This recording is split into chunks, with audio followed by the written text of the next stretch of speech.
Today we're going to review for the exam by going through the released 2022 free response set. The first question is a long free response. Okay, so in this question we have methyl salicylate, which is C8H8O3, and it's reacting with a stoichiometric amount of strong base, and then it's acidified to produce salicylic acid crystals. All right, so a lot of that may or may not be familiar to you, but the important part is we're starting with 0.3 grams of this one reactant and enough strong base. Okay. For every 1 mole of the reactant used, 1 mole of salicylic acid crystals form. So it's a 1-to-1 relationship. Calculate the maximum mass in grams of that salicylic acid that should be produced.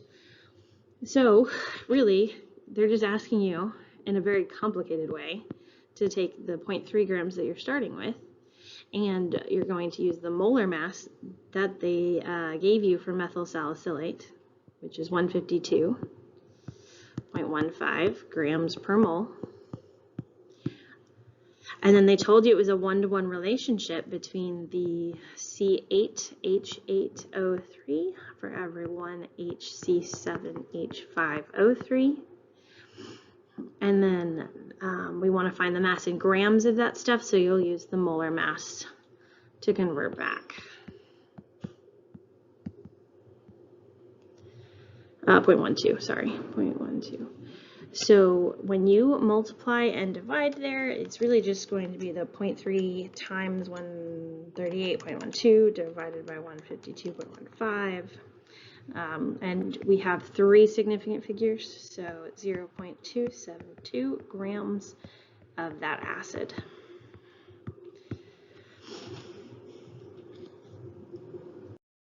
So we have the acid crystals after the reaction is complete. The crystals are filtered, rinsed, and dried. So that's really important for anytime you're doing gravimetric analysis.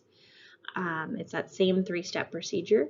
Whenever you're producing a solid, you want to filter it out, rinse it with distilled water, and then dry out the water to a constant mass. Okay, and so they gave you some of the physical properties, and it says it yields an 87% of the dry salicylic acid. The student suggests that some of the salicylic acid crystals dissolved in the distilled water during the rinsing step. Is the student's claim consistent, and justify your answer? So dissolving here, it's dissolving, so we want to look at the solubility. Okay, it's 2.2 grams per liter dissolves in the water.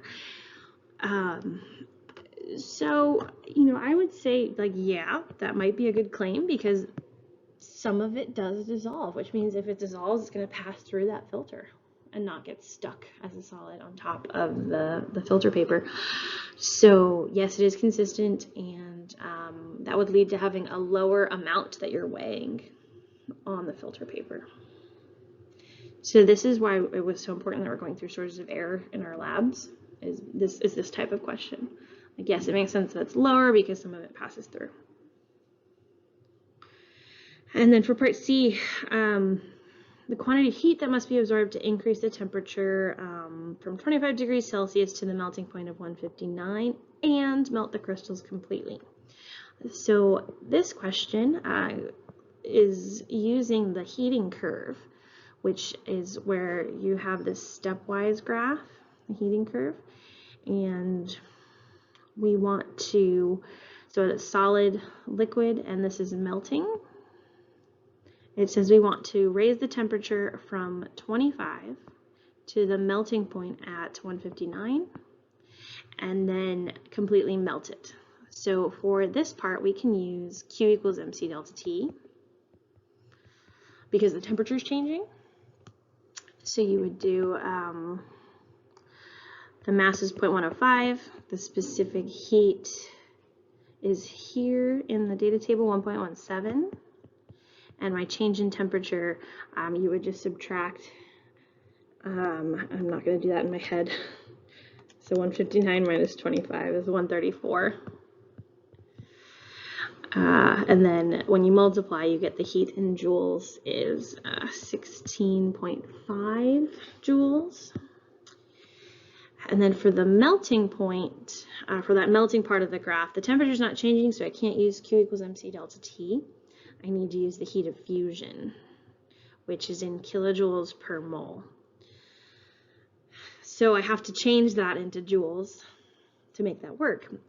So I have to multiply by the moles.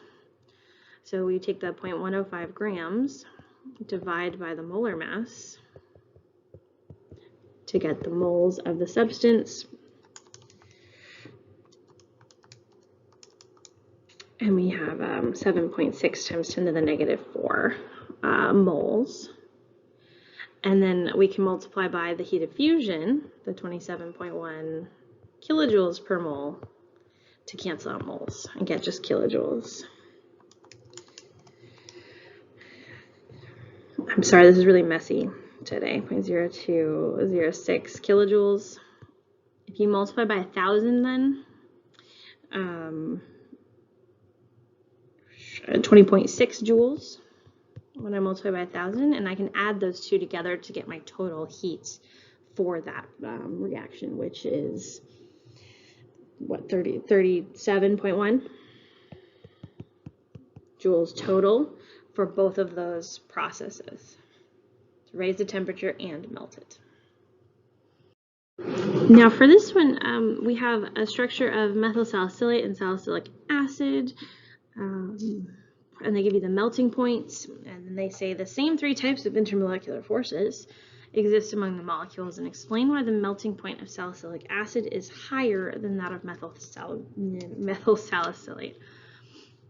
Okay, so this one's kind of weird. Usually in these questions, there'll be a difference in the type of intermolecular forces, right? But this one is saying they have the same intermolecular forces for all three. So this one is significantly higher, right? Like way higher. It's 159 versus the negative 9 degrees Celsius for the methyl salicylate. And the reason why is going to be the difference in their structures. So that's the same, right? The C-double-bond-O is the same, but we have it's an OH group here and this methyl group here, so it's an ester versus a carboxylic acid. But you can form more hydrogen bonds with this, whereas you can't form any additional hydrogen bonding here. So because you have more places for potential hydrogen bonds, that's why the melting point in salicylic acid is so much higher. So you can form more of those really strong intermolecular forces.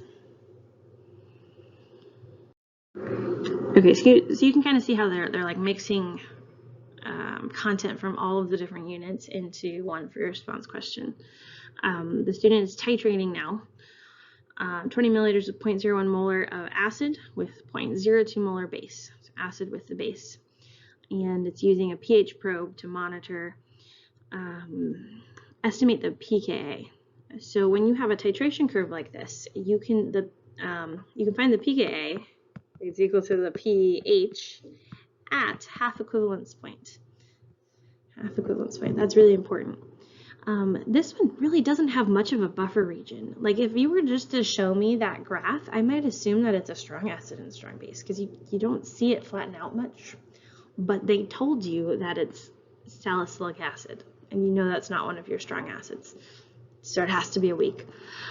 But we can look, so if it takes 10 milliliters to reach equivalence point, at 5 milliliters, that pH is going to be the pKa, which is just about 3. Now, if you estimated just a little bit above 3 or a little bit below 3, that'll still give you the point, as long as you're very close there. So half equivalence point is when the pH and pKa are equivalent. And then for part F, it says, what is the pH, when the pH of the titration mixture is 4. Okay, so here, is there a higher concentration of the weak acid or its conjugate base and justify? So again, I'm going to remark that half equivalence point. At a pH of 4, that's between the equivalence point and the half equivalence point. At half equivalence point, these are equal, which means your acid and your conjugate base have equal concentrations. And that's at your half equivalence point. So pH of about 3. when you're at a higher pH than that, you're going to have more of the conjugate base because the pH is higher. So you will say your conjugate base, well, you should be specific. A lot of times I'll abbreviate with the A for your conjugate there, but you should use the actual formulas. That's important. C7H5O3 is greater than the concentration of the acid because the pH of 4 is greater than the pKa of 3. And that's enough of an explanation typically. If you want to go into the fact that it's a higher pH, so there's got to be more of the conjugate base present, that's fine, but you didn't need it to get that point. And these are the last two parts of this long free response question. We have benzoic acid now, similar properties to salicylic acid. And they give you a Ka for benzoic acid, calculate the value of pKa. So that lowercase p always means negative log. So you take the negative log of the 6.3 times 10 to the negative 5. And remember to always show your work basically all the time. So 6.3 to the negative 5. Oops. So I found the pKa is 4.2. And that was just 1 point. For H, the student performs a second titration, this time titrating 20 milliliters of 0.01 molar benzoic acid with the 0.02 molar sodium hydroxide. Sketch the curve that would result from this titration on the following graph, which shows the original curve of that original titration there. The initial pH of benzoic acid is 3.11. So they already gave you 1 point. The initial pH is 3.11. So I know that my initial point is right there. You kind of see it. And then we know, so do you notice we have 20 milliliters of 0.01. We also have 20 milliliters of 0.01. So it's the same amount of acid, right? The same amount of acid, same concentration. The only thing that's different is it has a different pKa. It's still going to reach equivalence point in 10 milliliters because it has the same volume and concentration. It just is going to go to 4.2 at that half equivalence point of 5 there. So your sketch should show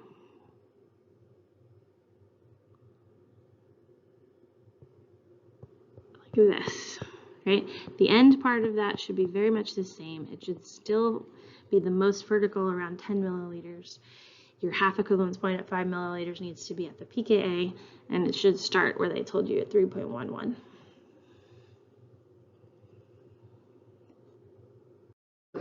The second question is also a long free response worth 10 points total.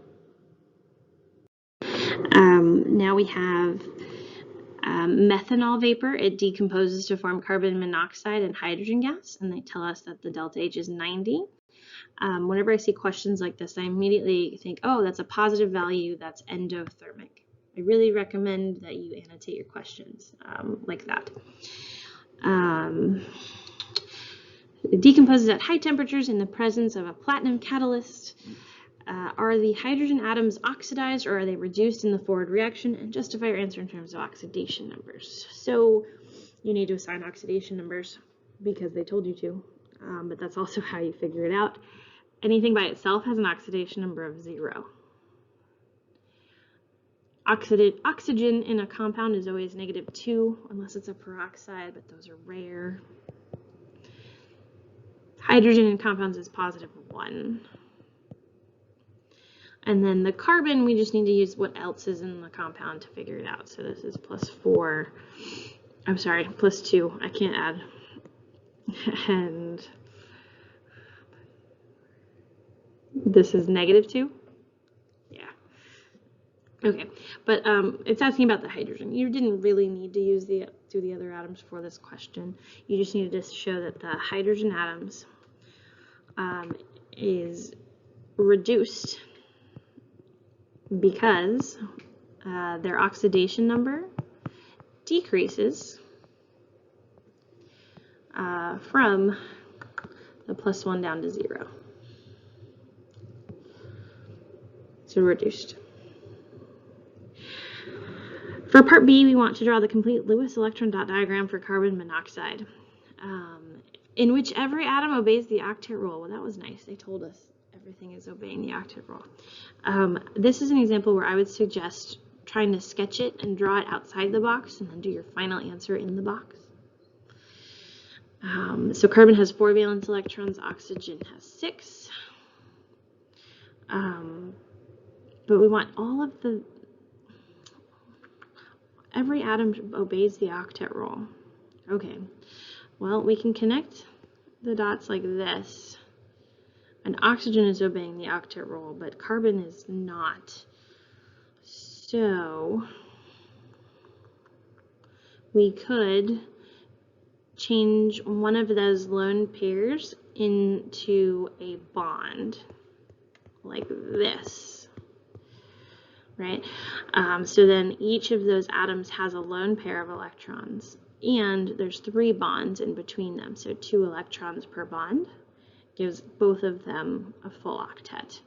It's weird, like that doesn't normally happen, but for carbon monoxide, this is what has to happen in order to get both atoms to follow the octet rule.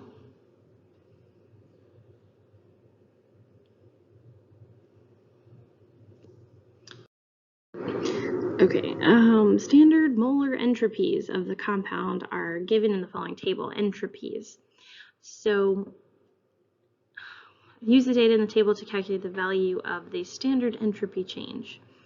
Let me write the equation again, because we need that balanced equation to get it to go, or to get it to work rather. But I think it's just 1 to 1.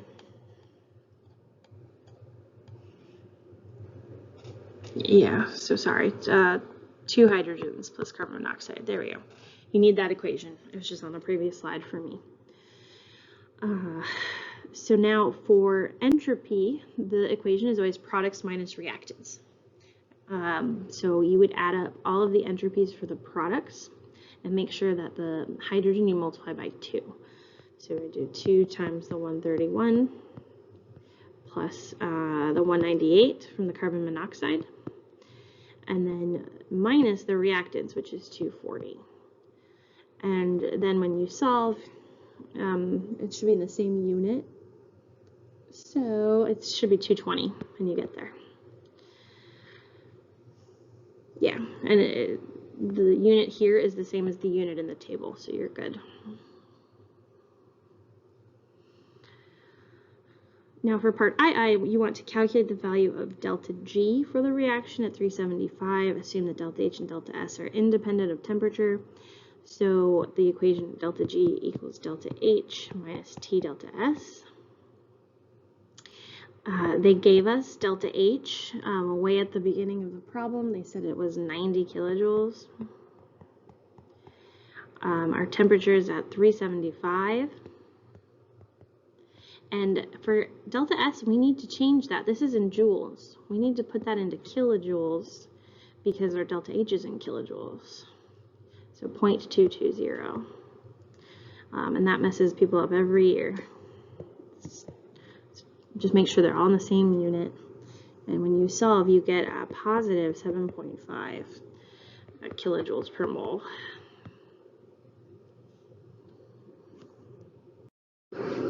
Okay, and then let me write that balanced equation again. I really should have it on every slide. 2 hydrogens. Okay. Representative sample of the equilibrium mixture now. Equilibrium. So 2 arrows. Anyway. Use the information from the particle diagram to calculate the partial pressure of the carbon monoxide at equilibrium when the total pressure is 12. Okay, so this is an example of Dalton's law of partial pressures. So you would count up the total particles in the whole thing. So I have 10 particles total, 10 total, and it wants carbon monoxide. There's 3 of those are carbon monoxide, so 3 carbon monoxide. And so that fraction, you're just going to take that fraction and multiply by the total pressure of 12 atm. So 3/10 of the pressure is coming from carbon monoxide, is what that's saying. And when you solve, you get 3.6 atm.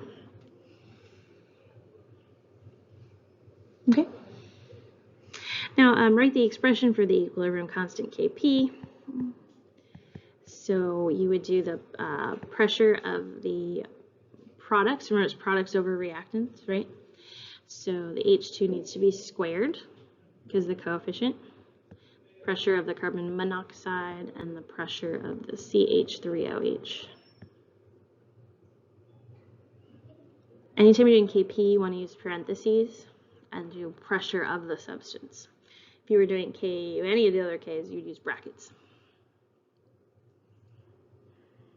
Okay, and then it's allowed to achieve equilibrium at a different temperature now. So that means K is changing.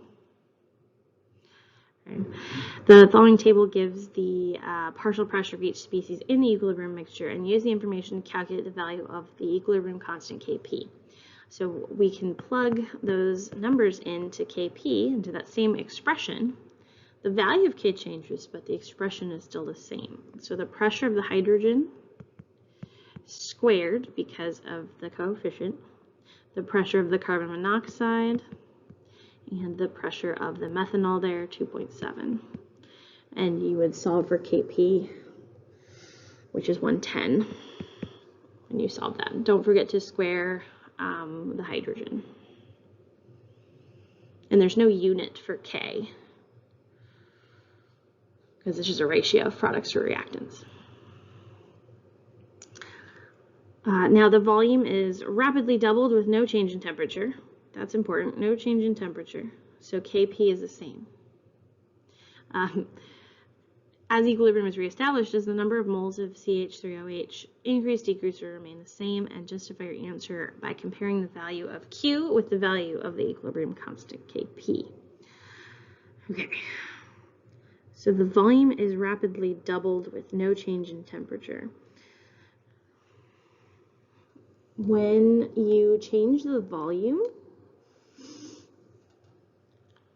well, let me just write out Boyle's law. Boyle's law is P1V1 equals P2V2. Okay. If I were to suddenly double the volume, the pressure would have to decrease by half in order to maintain that equal ratio there. So if I'm doubling the volume, I have to have the pressure, so half of the pressures, right? So for Q, I would do the 8.4 divided by 2 squared, the 4.2 divided by 2, and then the 2.7 divided by 2. And when I solve that, I get 27. And that is much smaller than the value of K that you got in part F. And then it says, as it is re-established, does the number of moles of CH3OH increase, decrease, or remain the same? Well, Q is too small, right? And because we're at the same temperature, in order to get back to equilibrium, I need to make Q larger. So I need to increase the products. So the reaction is going to make more products until it reaches that value of 110. So the moles of CH3OH decreases because Q is smaller than K, and it has to shift towards the products. One of the more tricky questions on this test. And this is the last of the long free responses. Write the complete ground state electron configuration of an aluminum atom. So aluminum has 13 electrons in its neutral atom. So you always start at 1s, 1s2, 2s2, 2p6. So that's 10 electrons, 3s2, 3p1. And you always go in order following the periodic table. For B, based on the principles of atomic structure, explain why the radius of aluminum is larger than the radius of the aluminum plus 3 ion. I'm going to draw it, but you don't have to have a drawing in there to like make your answer good enough to get the points. Aluminum has 13. Okay, so this is the neutral aluminum ion and then our aluminum atom. The aluminum ion has lost those outer 3 electrons. So it has like a whole less energy level, one fewer energy level. And because of that, the radius of the aluminum atom is much larger. I think it might be worth your time to draw it out if you're not sure what to use as your explanation there. But having those extra, those energy levels really visible can help you explain it a lot easier. Okay, the student plans to combine solid aluminium, I don't know, with aqueous solution of silver. Student determines the mass of solid silver nitrate needed to prepare the solution. Briefly list the steps necessary to prepare 200 milliliters of an aqueous silver nitrate solution using only equipment for lists selected from the choices given. Assume all appropriate safety measures are already in place. And they give you the first step. That's so nice of them. Use weighing paper to measure the determined mass of solid silver nitrate on a balance. Anytime you make solutions, you need to make them in a volumetric flask where the volume matches the desired volume. Okay, so you need to transfer the solid AgNO3 to the 200 milliliter volumetric flask. And then you are going to add DI water, the distilled water really, let's be accurate, distilled water, because that's what we have, to the flask while stirring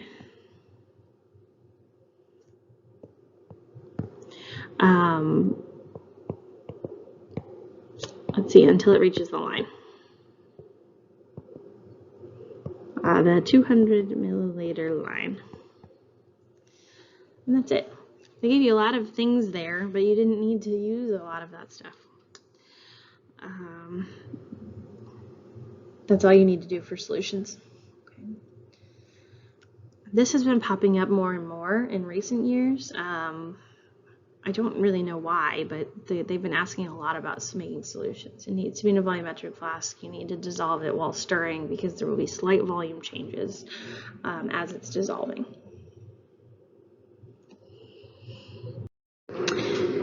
Okay, so we have aluminum reacting with the silver ions to form aluminum ions and solid silver. We have an incomplete particle representation. This is before it reacts, and on the right is after it reacts. Complete the drawing after the reaction has occurred.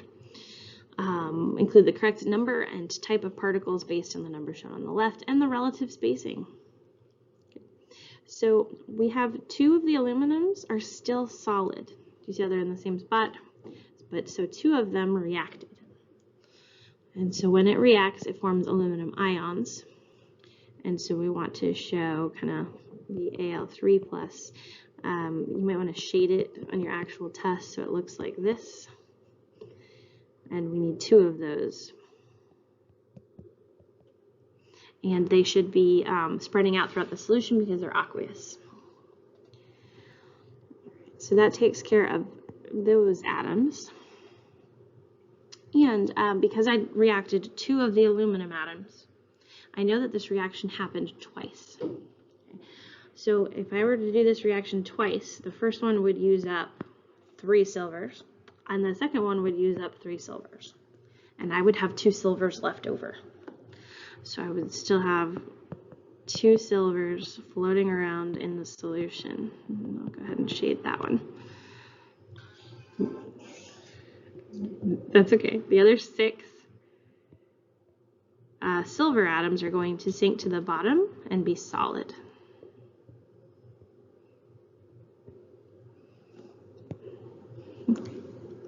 Please make sure whenever you're doing these particle diagrams, you don't make any of the atoms just disappear into nothing. Or don't just create new ones, because that would break the law of conservation of mass. So always make sure you have the same number on reactants as products, and you're following the states of matter.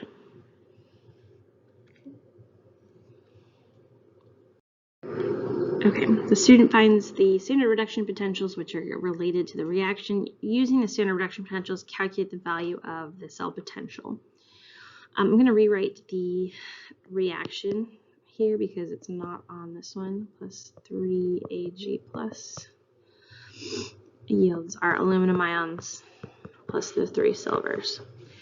Okay, so this top reaction happens exactly as it's written. The 3 silver ions turn into solid silver. So this number needs to stay exactly as it is. Even though you have different coefficients, that's fine. But don't change the sign. The other one is flipped. We want the solid aluminum to be on the reactant side and the aluminum ions to be on the product side. So I need to flip that, and when that happens, I change the sign of the voltage, and then I can just add the two together, the 1.66 plus the 0.8. So positive 2.46 for that reaction.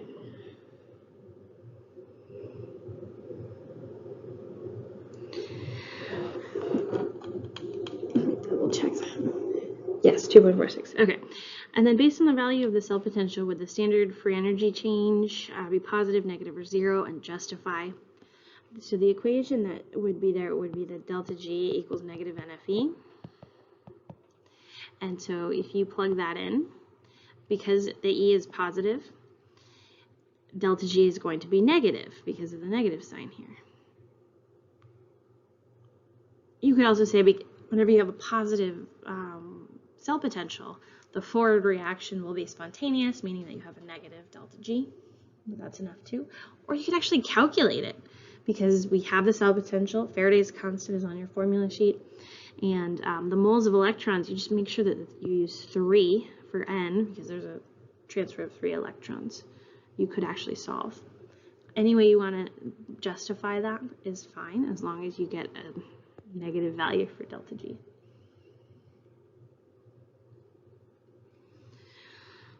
Once the reaction appears to stop progressing, would the change in free energy, delta G, be positive, negative, or 0, and justify your answer? So when it stops progressing, that means you've probably run out of solid aluminum. Maybe you ran out of silver ions, but something happened that stopped it. Maybe you ran out of ions in your salt bridge. That's another reason it could stop. But stop progressing, delta G would be 0 then. Okay, it's reached equilibrium, can't do anything else. So when there's a couple different ways you could justify this. You could say it stopped progressing, so your voltage would be 0, making your delta G 0. Or you could say that it's reached equilibrium and delta G equals negative RT ln K is the other equation. So when K is 1, this winds up being 0 as well. So either way is fine to justify that one. There are 4 short free response questions. They're each worth 4 points. So this is a short free response question. We have NH2Cl and NCl3, and they gave you the Lewis dot diagrams. How nice of them. Calculate the number of moles of the NH2Cl present in 1 liter of solution in which the concentration is 0.0016 grams per liter. We don't see that a lot. That's really more used for density than anything else, but really just pay attention to the units. Grams per liter. If I multiply by 1 liter, I'll get grams. And then from grams, we can change to moles using the molar mass. So the 51.48 grams per mole. And when you calculate that, you get 3.1 times 10 to the negative 5 moles.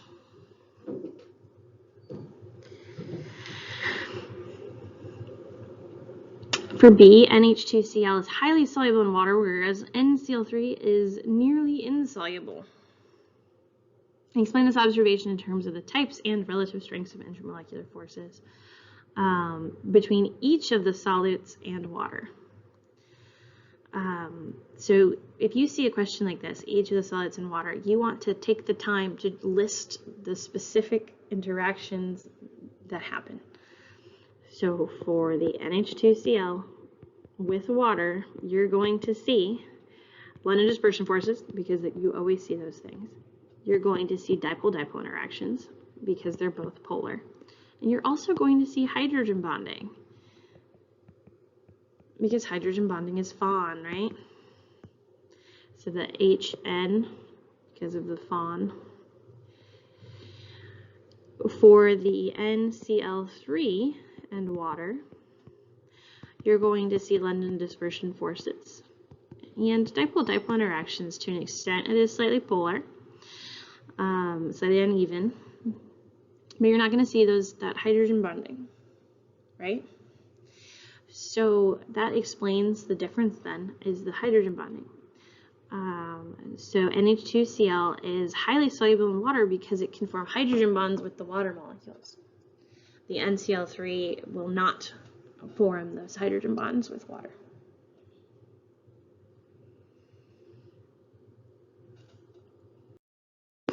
Okay, so now heat of vaporization for NCl3 is 32.9 kilojoules per mole. Calculate the amount of energy required to vaporize a 15-gram sample of NCl3, and that gives you the molar mass. Pretty much any time you say grams, a good bet is that you need to change it to moles. Especially, they gave us the molar mass too, so it's like, come on, change it to moles.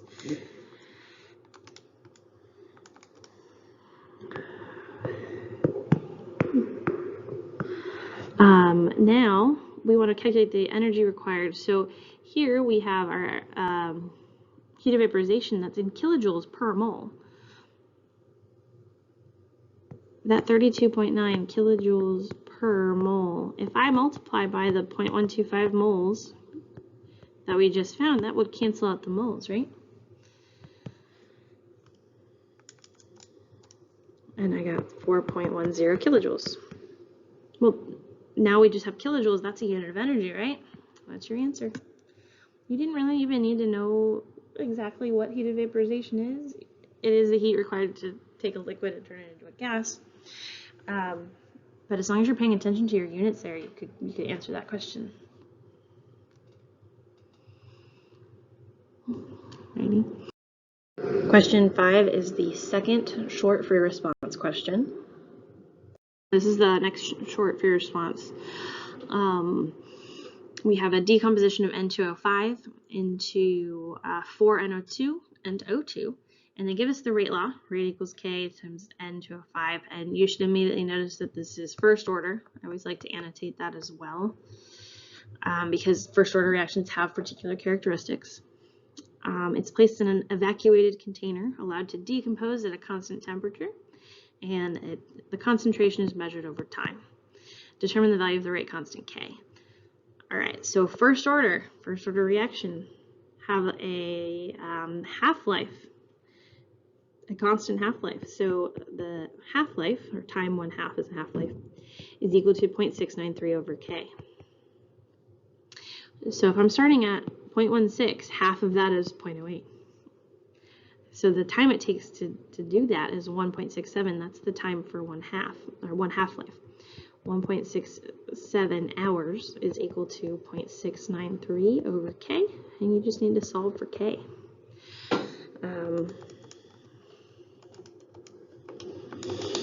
I got 0.415, and my unit there is just, we are taking the inverse of hours -1, because when we rearrange this, you get K is equal to 0.693 over the 1.67 hours. So hours on the bottom, inverse hours. Just pay attention to the unit of your time.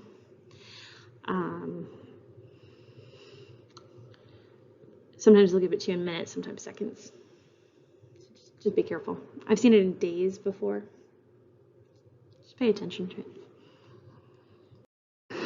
Okay, so now we have a mechanism, proposed mechanism for the decomposition. Identify which step is the rate determining step and justify your answer in terms of the rate law. Let me write down the rate law that was on the previous slide.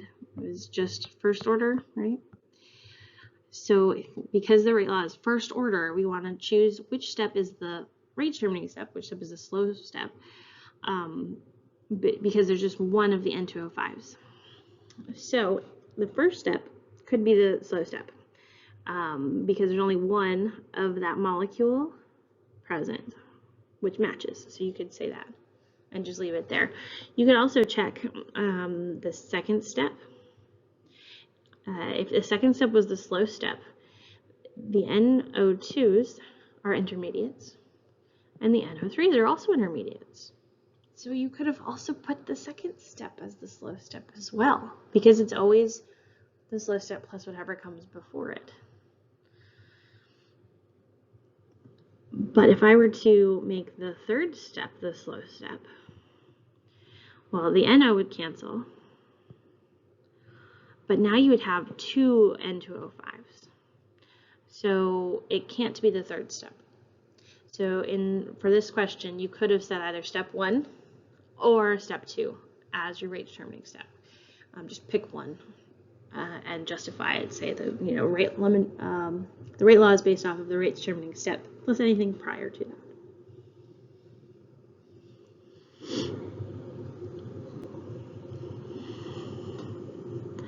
And then for part C, the experiment was repeated at the same temperature, so same value for K, twice the initial concentration of N2O5, with the value of K increase, with the value of K increase, decrease, or remain the same. See, I didn't even read the whole question.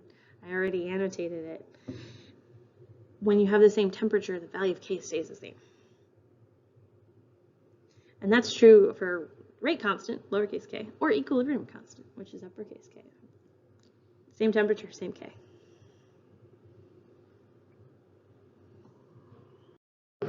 Question 6 is the third of the short free response questions.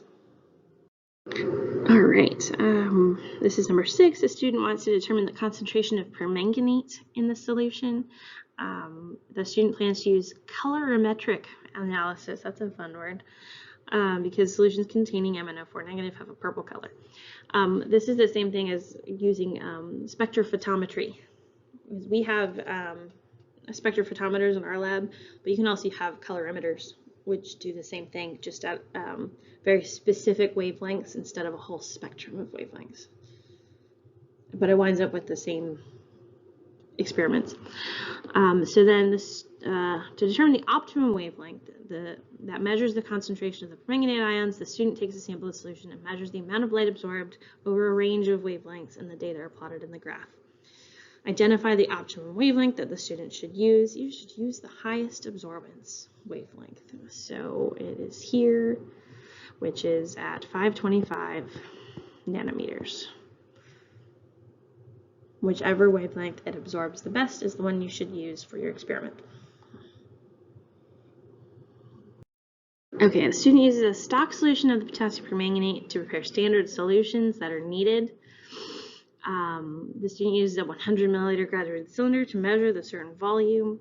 What volume should the student record? So this one is very clearly the significant figures question.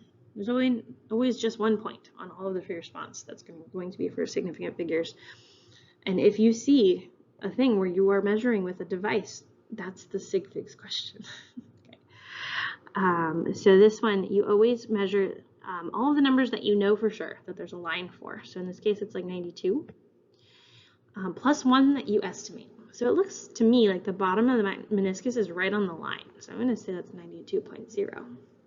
But if you had said 91.9 or 92.1, that's fine, because that last one is estimated. So it could be a little below or a little bit above. And you still get the point. And then for part II, calculate the volume that's required to produce 100 milliliters of a standard solution. So in this one, we're going to use M1V1 equals M2V2 because we're diluting the equation. And this is definitely a Beer's Law lab because we're measuring the absorbance with a spectrophotometer. And the first thing you always want to do with Beer's Law lab is create a calibration curve. You make certain dilutions of the colored substance, and dilutions, you use the dilution equation. So my M1 is the 2.4 times 10 to the negative 3. And I don't know the volume of that, but I want to produce a 1.68 times 10 to the negative 3, and I need 100 milliliters of it. You just solve for V1. So let's find that. You get 70 milliliters. You don't need to put this in liters because as long as it's the same unit on both sides, you're good. Okay, so here's our actual calibration curve. She produced several standard solutions with known permanganate concentrations by dilution. You rinse the cuvette with the distilled water, rinse the cuvette with the standard solution, and fill it with the standard solution, and repeat steps 2 through 4. Assuming that all the lab equipment is functioning properly, identify which one the student could have executed incorrectly. That would explain why a marked data point is below. So a low absorbance means you have a low concentration. So anything that reduces the concentration or increases the amount of water that's present. So your best answer here is step 3, because if you rinsed it with distilled water, but you didn't rinse it with the solution itself, you could still have some water left over in there. And if there's still water, that would increase the concentration, or that would decrease the concentration, excuse me. So step 3 is the one there that would reduce the absorbance for that dot.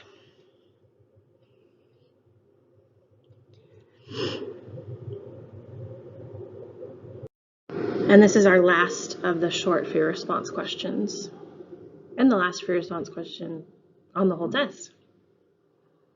Okay, this is the last short free response. We have the oxalate ion. Identify the hybridization of the valence orbitals of either carbon atom. That's lovely, but effectively the carbon atoms have 3 areas of bonding around it. Okay, so sp2. Think about it this way, 1 s and 2 p, so 3 areas of bonding. So sp2 hybridized. If you have a normal carbon with 4 bonds, that would be sp3. If you have a carbon with just 2 areas of bonding, that would be sp. And that's your hybridization. Now it says it's slightly soluble in water, and they give you the KSP value for the silver oxalate. It is exceptionally small. Write the expression for the KSP. So whenever you're doing solubility, you always take the solid substance and have it breaking down into its ions. 2 silver ions and 1 of the oxalate ions. And then from there, you can write the KSP expression. We don't include solids in our equilibrium expressions, but you would include the silver ions and squared because of the coefficient, and the oxalate ions with no coefficient because it's just 1, or no exponent because it's just 1. And I don't include the solid, so there's nothing on the bottom. So this is your KSP expression. And then it wants you to calculate the molar solubility of silver oxalate in neutral distilled water. So what that means is essentially you're going to plug in when one of these molecules breaks down, it will form 2 silvers and 1 oxalate. Or if I have X particles of the silver oxalate, I will form 2X of silver and just X of oxalate because of how the ratio of those ions are. So what I would do is I'm going to take those amounts that it broke down into and do my KSP, excuse me, the 5.40 times 10 to the negative 12, 2x for silver, and just x for oxalate, because it breaks down into 2 silvers and 1 oxalate. And so then I would simplify and solve for x. 5.40 times 10 to the negative 12 is equal to 4x cubed. And solve for x, which is 1.11 times 10 to the negative 4th. And x is your molar solubility, because it's just one of those things that's breaking down.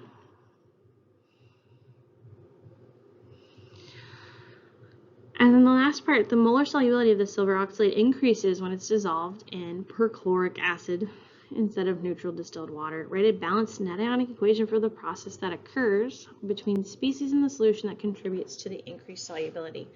Oof. Okay, so let's write that reaction. HClO4 plus the Ag2C2O4. That's going to form oxalic acid. Yeah, oxalic acid. H2C2O4. We need 2 hydrogens to balance that out because its charge is -2. And then the silver will attach to the chlorate, like this. Now, this is a strong acid, and this is a weak acid. So we want a balanced net ionic equation. Chlorates are soluble. Yes, they are soluble. So let's go ahead and separate this 2 chlorates. This stays together because it's a solid. Weak acid stays together. The silver ions separate from the chloride ions, and so the chlorate is our spectator ion.